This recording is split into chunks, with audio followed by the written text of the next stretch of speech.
pada perkuliahan mata kuliah metodologi penelitian biologi. Nah, kami dari kelompok 5 akan membahas mengenai penelitian tindakan kelas. Nah, dari anggota kelompok 5 ada saya sendiri, Ahmad Haryadi, lalu ada Aulia Nuranisa, Cynthia Regina, kemudian ada Dewi Wijayanti, Desi Widya, dan Imratul. Nah, langsung saja ke pembahasan yang pertama, yaitu di sini ada beberapa poin yang akan dijelaskan sebelumnya. Yang pertama mengenai apa itu pengertian dari penelitian tindakan kelas. Nah, lalu ada tujuannya, manfaat dari penelitian tindakan kelas ini apa. Nah, lalu yang kedua ada karakteristik penelitian tindakan kelas. Lalu yang selanjutnya, yang ketiga, ada jenis dan model mengenai penelitian tindakan kelas. Nah, nanti ada beberapa macam jenis dan model-model dari penelitian tersebut. Nah, langsung yang selanjutnya ada prinsip-prinsip penelitian tindakan kelas. Lalu ada langkah-langkah penyusunan bagaimana penelitian tindakan kelas itu dilaksanakan atau dilakukan. Jadi ada beberapa tahap nanti akan dijelaskan. Dan selanjutnya ada tentang instrumen penelitian tindakan kelas. Nah, langsung saja ke pembahasan yang pertama, yaitu pengertiannya. Nah, penelitian tindakan kelas ini merupakan riset atau penelitian yang dilakukan secara terstruktur, di mana dalam penelitian ini dilakukan untuk memecahkan suatu permasalahan yang ada di sekolah. Nah, misalkan dalam sekolah itu terjadi problem ketika proses pembelajaran. Nah, seorang peneliti akan mengkaji bagaimana persoalan tersebut dapat diselesaikan. Lalu penelitian tindakan kelas ini termasuk penelitian kualitatif. Nah, walaupun data yang dikumpulkannya itu bersifat kuantitatif, bisa melalui dari wawancara ataupun dari pengisian angket. Nah, untuk penelitian tindakan kelas ini awalnya dilatar belakangi karena adanya masalah pembelajaran yang ingin dipecahkan atau bertujuan untuk meningkatkan kualitas praktek pembelajaran yang ada di kelas ataupun adanya strategi pembelajaran yang tepat. Nah, ini biasanya dikhususkan kepada tenaga pendidik.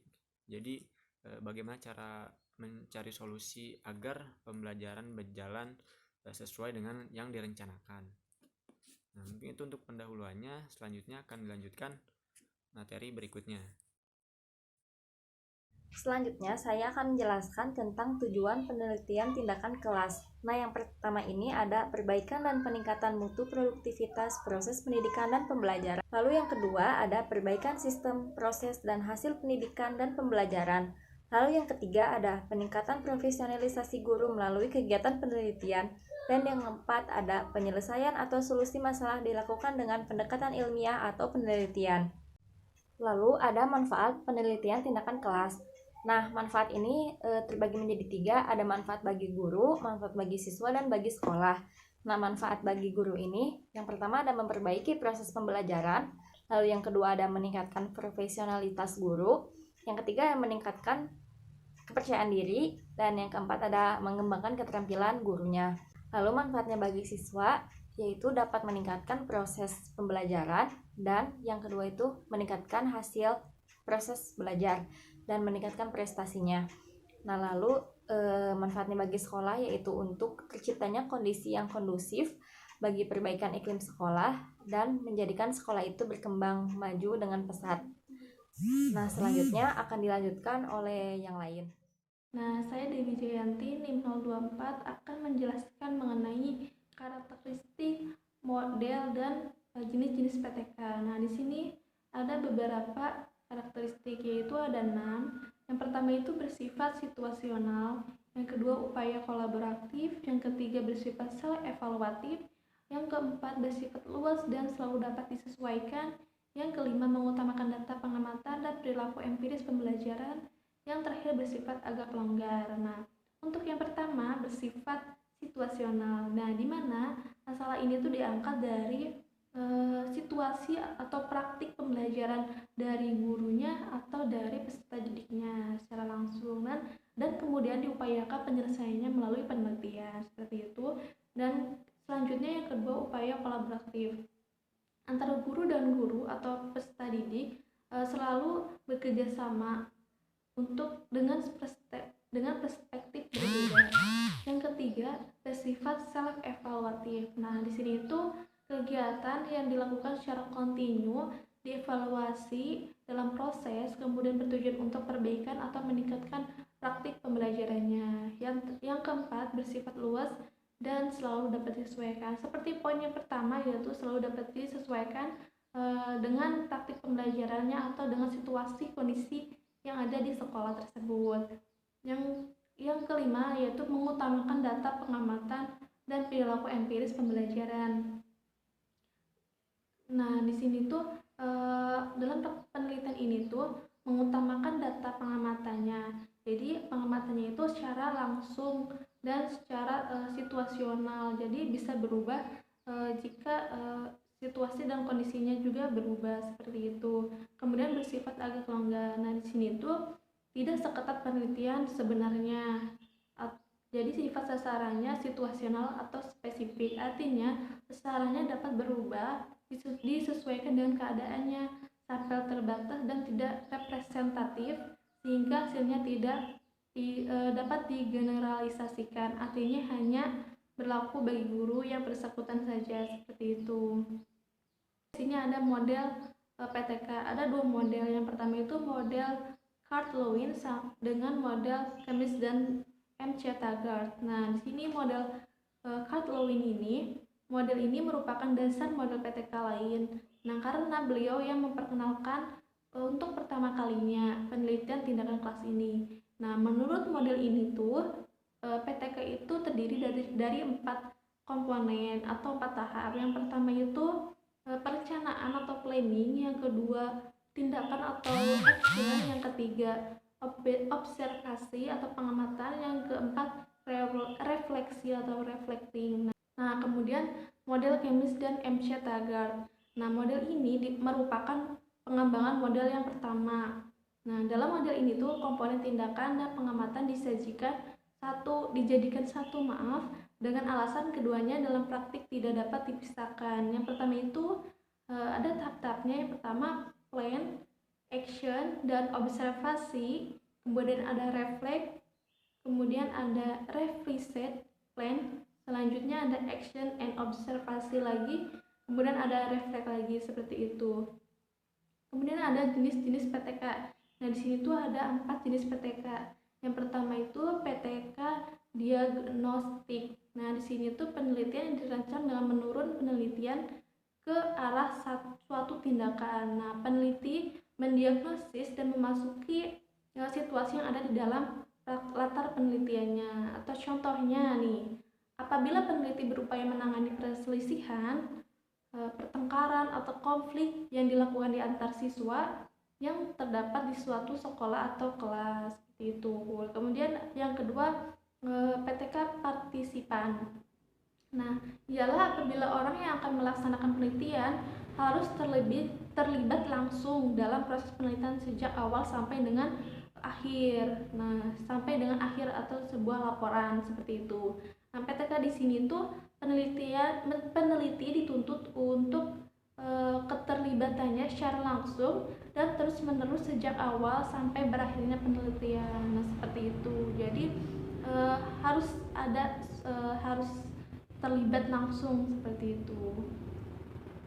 Kemudian di sini ada PTK empiris. Nah, ialah apabila peneliti berupaya melaksanakan sesuatu tindakan atau aksi dan membuka apa yang dilakukan dan apa yang terjadi selama aksi berlangsung. Nah, pada prinsipnya proses penelitian ini berkenaan dengan penyimpanan, catatan, dan pengumpulan pengalaman peneliti dalam pekerjaan sehari-hari. Nah, jadi di sini itu peneliti melaksanakan suatu tindakan yang prinsipnya itu penelitinya itu yang telah menyimpan catatan atau pengumpulan pengalaman peneliti dalam pekerjaan sehari-harinya. Jadi berdasarkan pengalamannya. Kemudian ada PTK eksperimental. Nah, di sini tuh memiliki nilai potensial terbesar dalam kemajuan pengetahuan ilmiah yang dikategorikan sebagai PTK. Nah, yaitu apabila PTK diselenggarakan dengan beberapa atau berupaya menerapkan berbagai teknik atau strategi secara efektif dan efisien, di mana di dalamnya itu suatu kegiatan belajar mengajar. Nah, seperti itu. Terima kasih. Selanjutnya akan diteruskan ke anggota lain. Prinsip PTK itu ada 4, ada kritik reflektif, kritik dialektika, sumber daya kolaboratif, dan ambil resiko.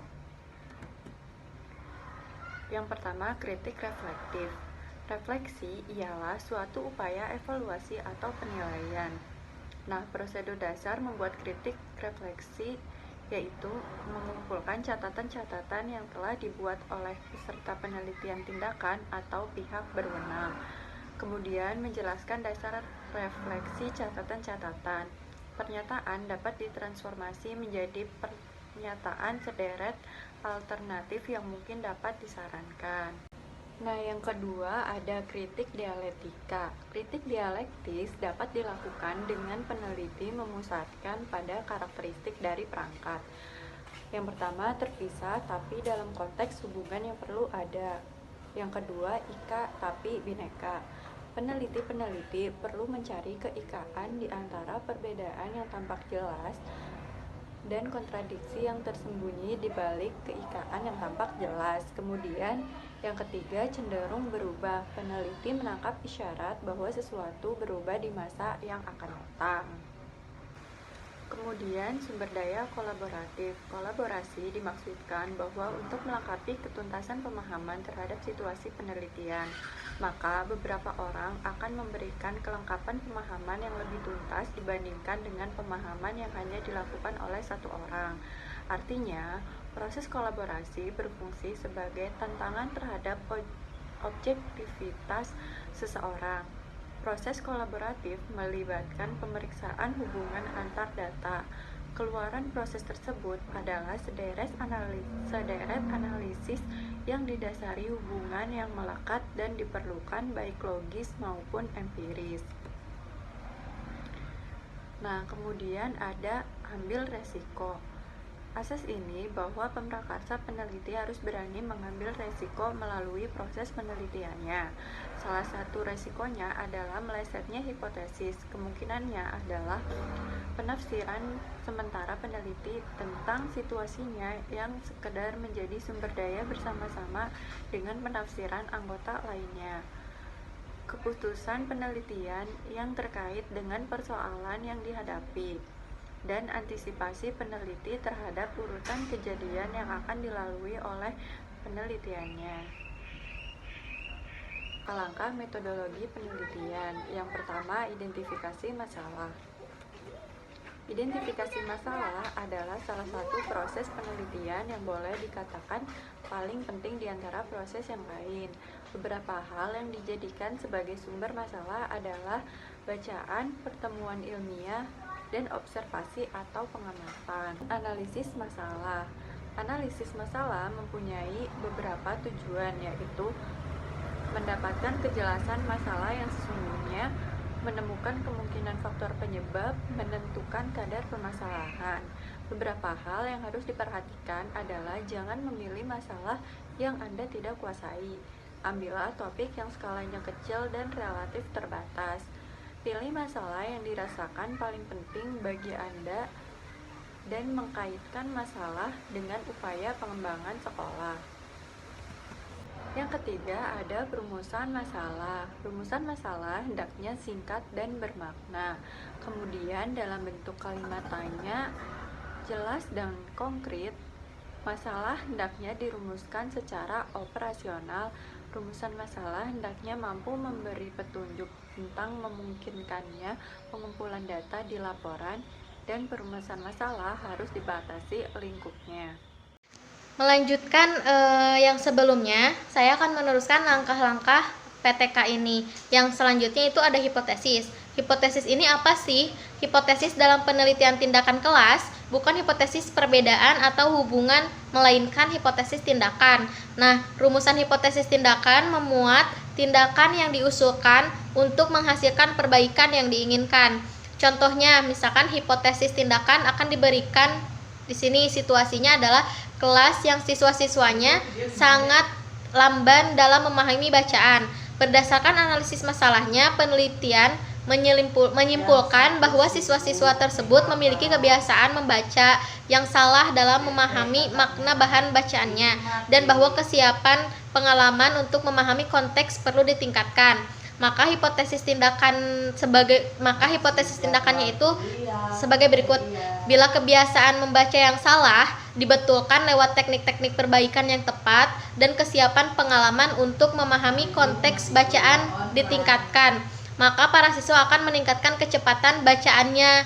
Jadi dari PTK ini hipotesisnya itu secara tidak langsung kebiasaan membaca yang salahnya itu dibetulkan lewat teknik-teknik perbaikan yang diadakan oleh pengajar.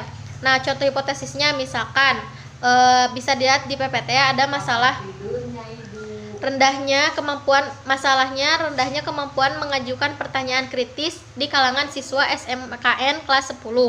Adapun rumusannya, siswa SMKN kelas 10 mestinya telah mampu mengajukan pertanyaan yang kritis. Tetapi dalam kenyataannya pertanyaan mereka lebih bersifat klarifikasi. Nah, dari situ dapat dibuat hipotesis. Hipotesisnya, jika tingkat kekritisan pertanyaan siswa SMKN kelas 10 dijadikan penilaian kualitas partisipasi, mereka setelah diberi contoh dengan pembahasannya, kemampuan pengajuan pertanyaan kritis mereka akan meningkat. Jadi setelah pertanyaannya diberikan penilaian kualitas partisipasinya, setelah diberi contoh pembahasannya, kemampuan mengajukan pertanyaan kritis mereka tuh akan meningkat. Kalau misalkan kitanya enggak ngasih partisipasi ke siswa tersebut yang memberi pertanyaan, kayak malah disepelekan pertanyaannya, nah itu malah bikin kualitas diri si siswanya itu lewat pertanyaannya malah merendah, seperti itu. Terus ada planning atau rencana. Nah, rencana ini merupakan kegiatan pokok pada tahap awal yang harus dilakukan guru sebelum melakukan penelitian tindakan kelas. Dengan perencanaan yang baik, guru pelaksana PTK akan lebih mudah untuk mengatasi kesulitan dan mendorong guru untuk bertindak dengan lebih efektif. Sebagai bagian perencanaan, guru sebagai peneliti harus berkolaborasi dan berdiskusi dengan teman sejawat untuk membangun kriteria dan kesamaan bahasa dan persepsi dalam merancang tindakan perbaikan. Nah, tahapan yang dilaksanakan pada tahap perencanaan meliputi identifikasi masalah, analisis masalah, perumusan masalah, dan formulasi tindakan dalam bentuk hipotesis seperti yang sudah di atas. Terus ada action atau pelaksanaan tindakan. Nah, pelaksanaan tindakan ini tuh implementasi tindakan merupakan realisasi dari tindakan yang telah direncanakan yang berbentuk satuan pembelajaran dan rencana pembelajaran. Jadi setelah kita melakukan implementasi tindakannya, kita melaksanakan kegiatannya seperti membuat satuan pembelajaran, rencana pembelajaran. Kita mau seperti apa dari implementasi yang sebelumnya gitu. Terus ada observation atau pengamatan. Nah, observasi atau monitoring ini dapat dilakukan sendiri oleh guru atau kolaborator.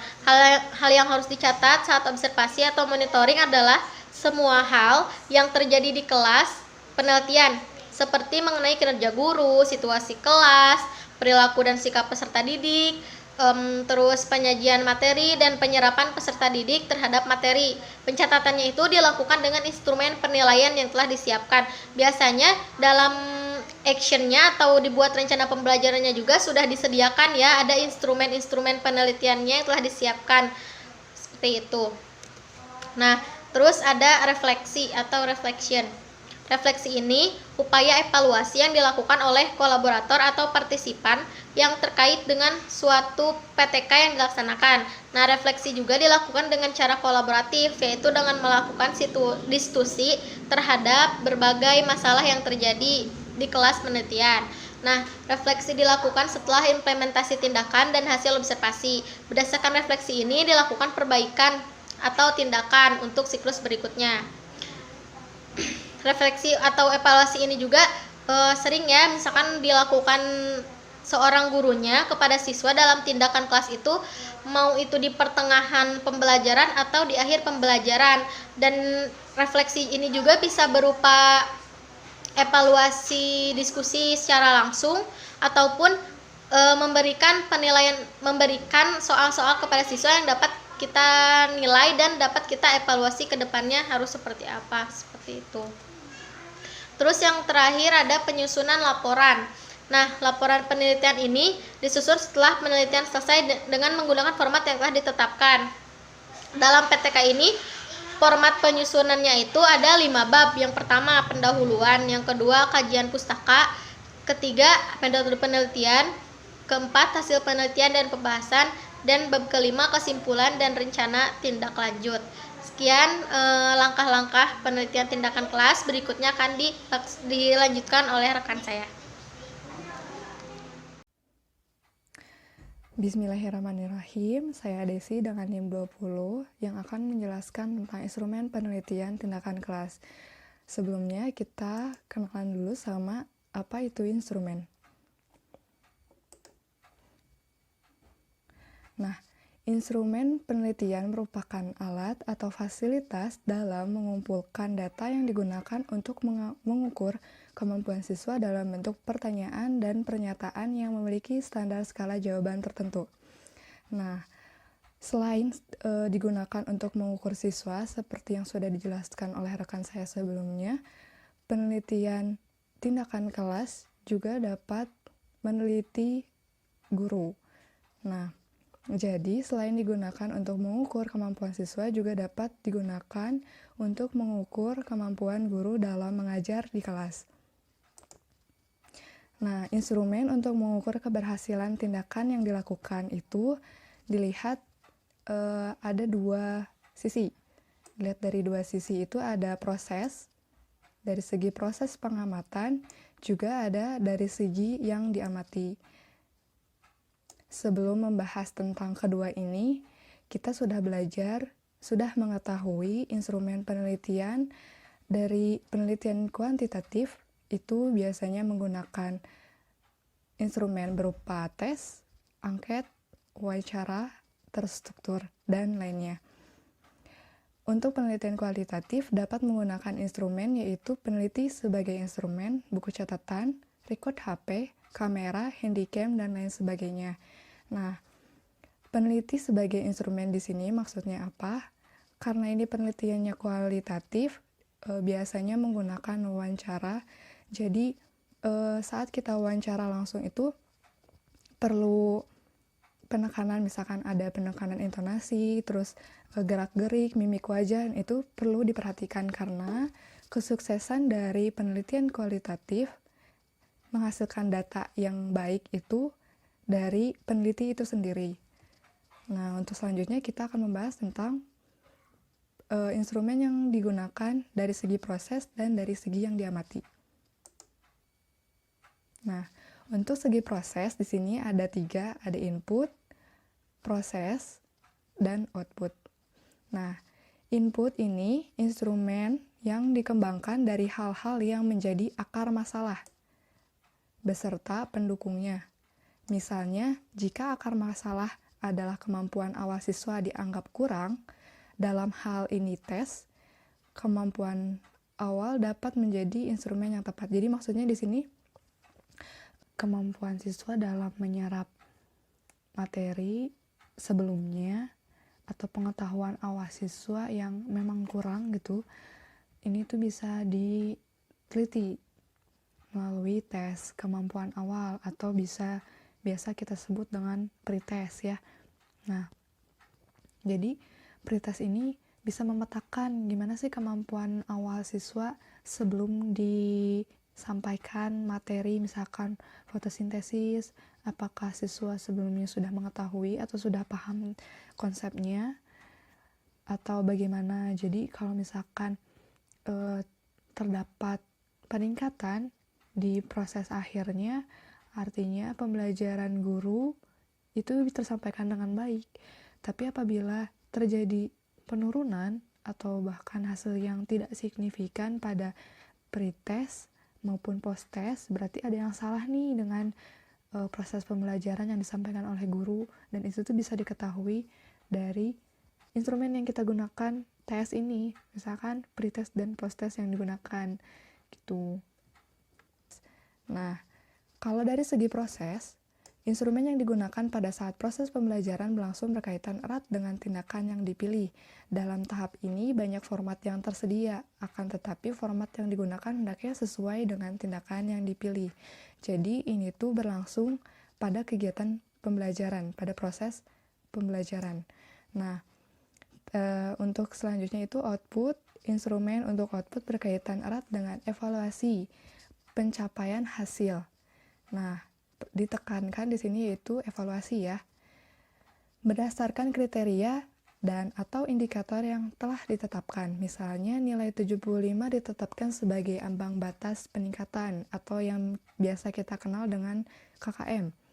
Nah, maka pencapaian hasil yang sampai pada angka 75, pas 75, perlu untuk dilakukan tindakan lagi. Jadi ada siklus berikutnya. Nah, siklus ini masuk ke siklus penelitian tindakan kelas. Nah, dari sini udah kebayang ya kalau misalkan yang output ini bisa menggunakan tes post-test yang tadi sudah saya sebutkan.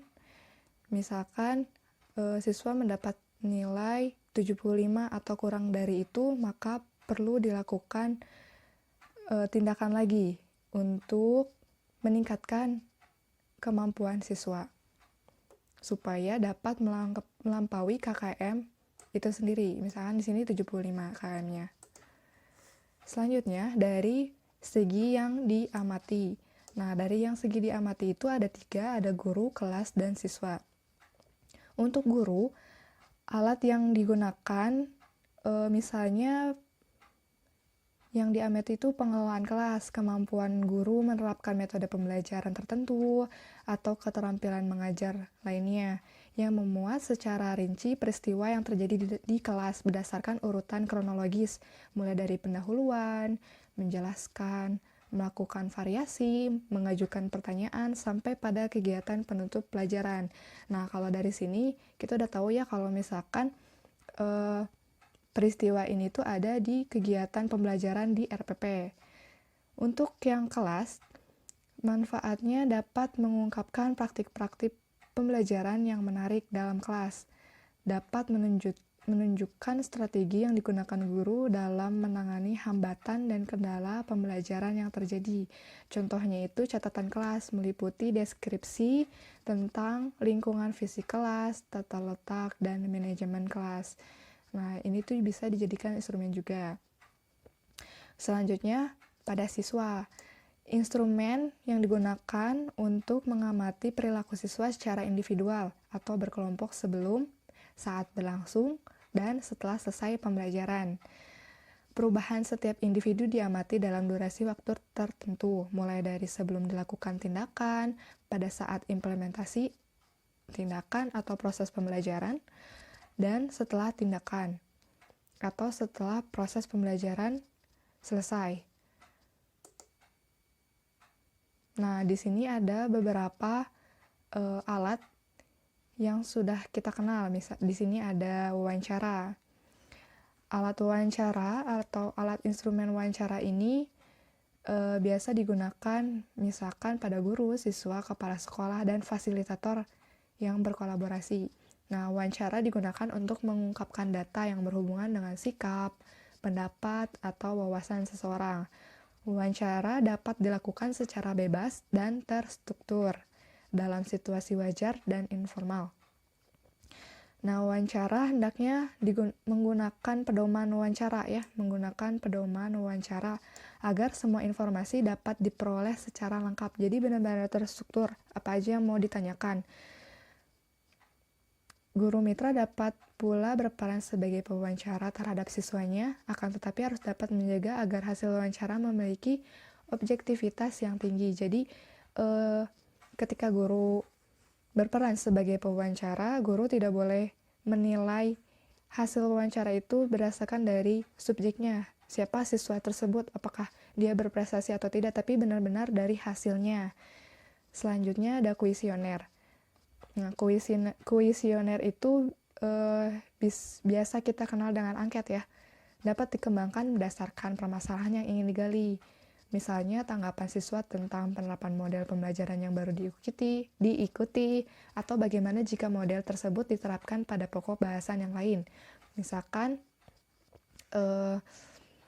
model pembelajaran jigsaw pada materi fotosintesis. Nah, kira-kira kalau misalkan model ini diterapkan pada materi yang lain seperti materi pencernaan, bagaimana ya? Apakah siswa dapat mengikuti pembelajaran dengan baik atau tidak? Selanjutnya, pengkajian data dokumen.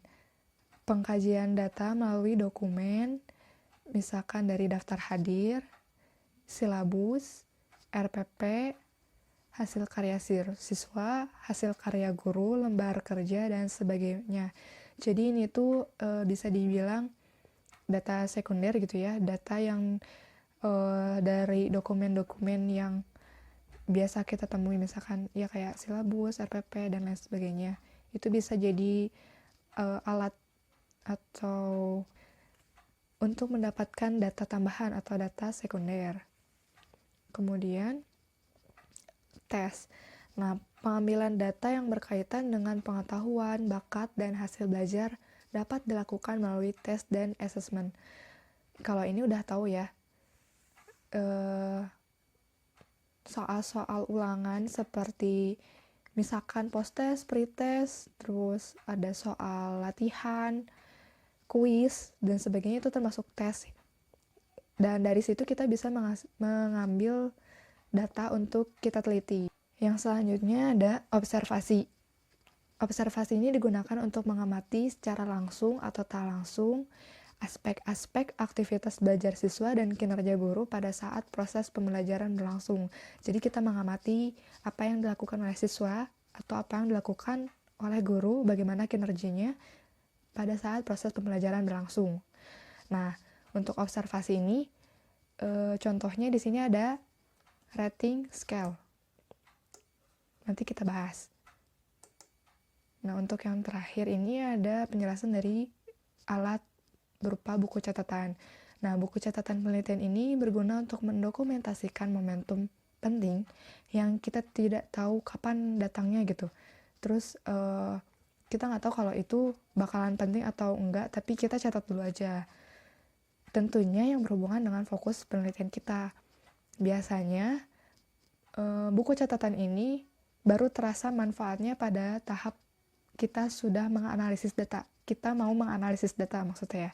Karena peneliti kadang lupa bagaimana konteks sosial yang terjadi itu muncul gitu. Pada saat apa si hasil atau data yang kita dapatkan ini muncul gitu. Biasanya buku catatan ini digunakan dalam penelitian kualitatif, yaitu penelitian sosial. Di sini ada beberapa contoh. Misalkan di sini ada alat tes. Ini kisi-kisi soal pretest dan posttest. Subtema keberagaman budaya bangsaku. Nah, di sini ada muatan pelajarannya itu IPS, kompetisi dasar, indikator soalnya. Nah, ini bentuk soalnya pilihan ganda, bobot soalnya 10, nomor soal 4. Jadi di sini itu dijelaskan kalau indikator keberhasilan dalam penelitian ini apabila guru dapat melaksanakan pembelajaran dengan baik sesuai dengan RPP yang diikuti, dengan munculnya kemampuan interaksi bersama siswa untuk meningkatkan prestasi belajar dalam proses belajar mengajar, dan setelah pelaksanaan belajar mengajar, siswa dapat menunjukkan unjuk kerja yang positif dengan hasil yang maksimal, yaitu mencapai KKM 70%.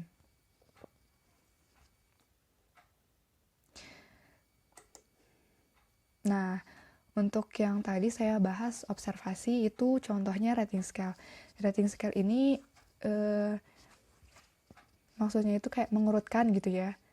Di sini ada contohnya aktivitas belajar siswa dalam metode problem solving pada mata pelajaran IPS.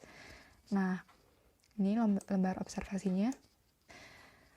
Nah, dari sini kita lihat ada beberapa variabel ya. Di sini ada menyadari masalah yang indikatornya kemampuan pemahaman siswa dalam memunculkan pengalaman. Nomor itemnya 1. Kemudian ada merumuskan masalah. Siswa dapat merumuskan permasalahan di nomor item 4. Nah, selanjutnya setelah kita merumuskan indikator, di sini ada lembar observasi yang dapat kita isi. Misalkan ada siswa yang bernama Nina yang pada saat kita observasi ternyata dia mampu memunculkan pengalaman dan dia sangat aktif dalam diskusi misalkan. Kemudian Nina juga mampu menentukan permasalahan, dia juga cukup aktif. Selanjutnya pada saat pengamatan itu dia kurang aktif untuk menyusun instrumen karena dia cuma bisa menggali permasalahan yang ada, dia tahu permasalahannya itu, tapi saat menyusun instrumen dia mengalami kesulitan sehingga dia cukup aktif. Nah, dari apa yang sudah kita selidiki, kita amati, kita rating gitu ya. Nah, di sini coba bisa lihat, misalkan Nina itu dia absen nomor 4. Nah, absen nomor 4 pada pengamatan ternyata Nina sangat aktif dalam menyadari permasalahan yang disajikan oleh guru. Sangat aktif itu kita kasih skala 4 di sini. Kalau ini yang 1 sampai 6 itu tadi yang indikator ya, yang awal, yang indikator yang ini nih. Nah, yang nomor item ini. Nah, 1, kemampuan pemahaman siswa dalam memunculkan pengalaman. Nah, bisa diturunkan di sini ya aspek yang diamati, dan pada saat pengumpulan data aktivitas belajarnya itu tadi yang ini, yang Nina absen nomor 4 ini. Nah, di sini nomor item 1, indikator 1 untuk variabel menyadari masalah. Kemudian di sini ada variabel merumuskan masalah, ada 2 indikator, yang ketiga dan keempat. Misalkan dia cukup aktif. Nah, terus di sini juga ada keterangan ya, di sini ada sangat aktif, terus aktif, sangat aktif. Ini keterangan akhir dilihat dari total skor yang dia peroleh. Jadi nanti angka-angka ini dijumlahkan, kemudian total skor ini diurutkan. Misalkan untuk 70 sampai 74 dia aktif. Untuk skor 75 ke atas siswa cenderung sangat aktif. Begitu untuk yang rating scale. Nah, kalau pada guru bagaimana? Nah, kalau pada guru bisa dilihat dari ini ya. Tahap 1, tahap 2 ada persiapan pelaksanaan. Terus ada aspek setiap komponen. Ini bisa lihat kalau ini tuh RPP ya. Jadi penilaiannya itu berdasarkan kegiatan pembelajaran di kelas. Nah, misalkan guru menyiapkan metode problem solving dengan sangat baik. Guru membuat RPP cukup baik, penentuan alokasi waktu cukup baik, membuka pelajaran sangat baik, menyampaikan prosedur metode problem solving sangat baik, menggunakan media pembelajaran sangat baik, dan sebagainya. Nah, untuk selanjutnya sama seperti yang data siswa sebelumnya, yang Nina tadi, itu kita scoring dari 1 sampai 4. Yang 1 itu tidak baik, 2 itu scoringnya untuk cukup baik, 3 untuk baik, dan 4 sangat baik. Ini ya, bisa dilihat. Ini ada skor-skornya yang yang didapatkan guru, contohnya seperti ini, dan kemudian nanti dijumlahkan dan berapa total skor yang didapatkan oleh guru tersebut. Apakah guru dapat mengajar pembelajaran di kelas dengan sangat baik atau cukup baik, atau tidak baik. Jadi ini tuh bisa dijadikan sebagai evaluasi guru dalam pembelajaran di kelas. Nah, untuk selanjutnya ada instrumen, ini checklist guru.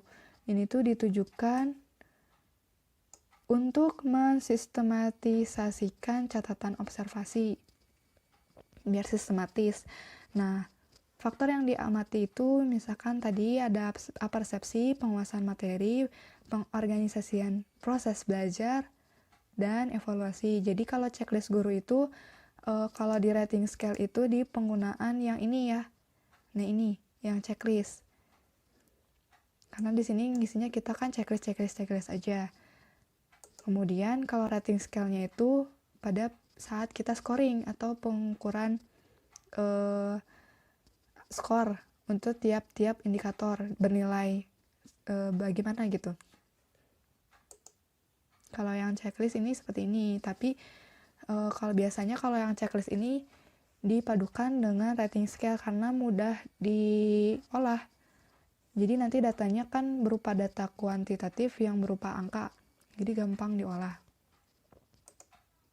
Selain instrumen-instrumen yang telah saya jelaskan, juga ada instrumen-instrumen lain yang bisa saja digunakan dalam penelitian tindakan kelas. Kami harap teman-teman bisa mengikuti diskusi dengan cukup aktif untuk membahas materi penelitian tindakan kelas. Semoga bermanfaat. Mohon maaf apabila banyak kesalahan dan kekurangan dari kelompok kami. Wassalamualaikum warahmatullahi wabarakatuh. Terima kasih atas perhatiannya.